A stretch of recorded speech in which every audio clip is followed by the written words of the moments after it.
বিশ্বকাপ ফাইনালে হারের পর কান্নায় ভেঙে পড়েছিলেন লিওনেল স্কালোনি। কয়েকদিন পর এবার হাসি মুখে সাংবাদিকদের মুখোমুখি হলেন আর্জেন্টিনা কোচ। কিন্তু ড্রেসিং রুমে মেসিকে ঘিরে ছড়িয়ে পড়া গুঞ্জনের প্রশ্ন উঠতেই কি বললেন তিনি? বিশ্বকাপ ফাইনালে স্পেনের কাছে হারের পর সংবাদ সম্মেলনে আবেগ ধরে রাখতে পারেননি আর্জেন্টিনার কোচ লিওনেল স্কালোনি। চোখের পানি মুছতে মুছতেই সংবাদ সম্মেলন ছেড়ে বেরিয়ে গিয়েছিলেন তিনি।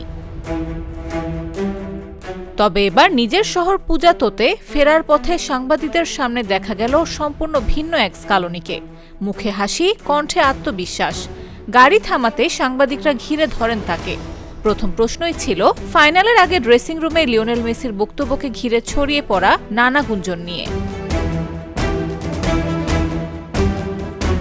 স্কালোনির সোজা সাপটা উত্তর, আমি সোশ্যাল মিডিয়া দেখি না, আমি কিছুই জানি না।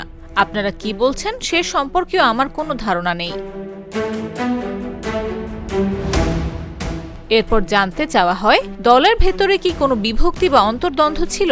প্রশ্ন শুনে কিছুটা বিস্মিত হয়ে স্কালোনি বলেন, আমি বিশ্বাস করতে পারছি না আপনারা কি বলছেন। আমরা একেবারে ভিন্ন পথে হাঁটছি। তিনি জোর দিয়ে বলেন, দলের প্রতিটি খেলোয়াড় শেষ মুহূর্ত পর্যন্ত নিজেদের সর্বোচ্চটা দিয়েছে। তার ভাষায়, এই ছেলেরা তাদের সবটুকু উজাড় করে দিয়েছে, এই জার্সির মর্যাদা রেখেছে। আমাদের সেটাই মনে রাখা উচিত।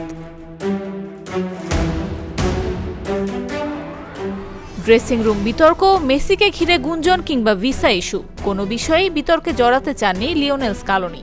এখন তার লক্ষ্য পরিবারকে সময় দিয়ে নতুন উদ্যমে সেপ্টেম্বরে আবার আর্জেন্টিনার দলের দায়িত্বে ফেরা। নিউজ ডেস্ক, জাগো নিউজ।